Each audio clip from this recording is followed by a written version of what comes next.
I'm Chris Rollison, and we're back for part 2 of Social Business Disruption of B2B Sales and Marketing. In part 1, we revealed key market forces and showed how social business was beginning to disrupt B2B sales and marketing. We discussed how social business works to the advantage of firms that know how to use it.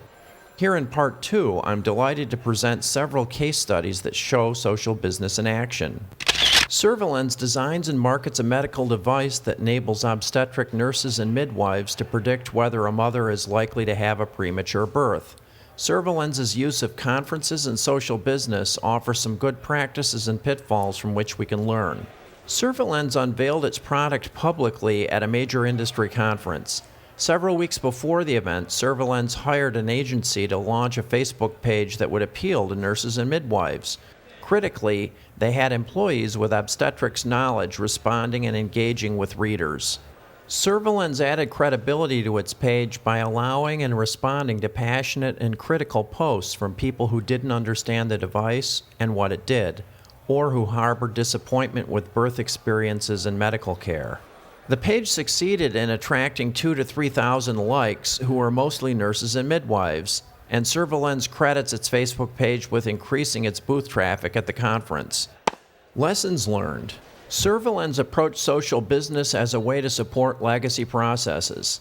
A review of their Facebook activity reveals a solid job in posting relevant thought leadership and responding to readers. However, Cervilenz's page leaves money on the table.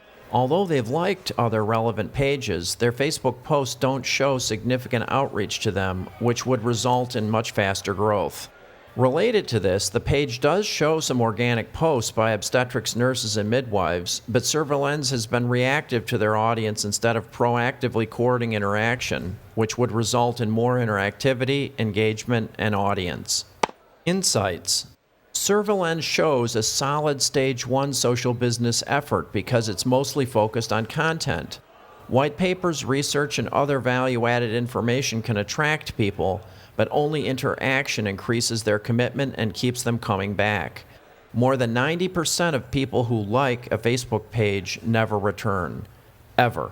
In platforms like Facebook, interactions get broadcast to readers' networks as a function of the platform algorithms, so pages need to interact if they want to tap the network effect. That requires enlisting relevant thought leaders, responding consistently, and actively promoting discussion by asking people their opinions. Don't miss the study guide at the end of this video. It summarizes this case's key points. Just pause the tape to study any slide in more detail. Also catch Part 1 and all of Part 2's case studies in manufacturing, healthcare, supply chain, financial services, and more at the URL below. It's also full of slide decks, articles, and papers. They're all dedicated to using social business to reach a new level of competitiveness in B2B sales and marketing, as well as other enterprise functions.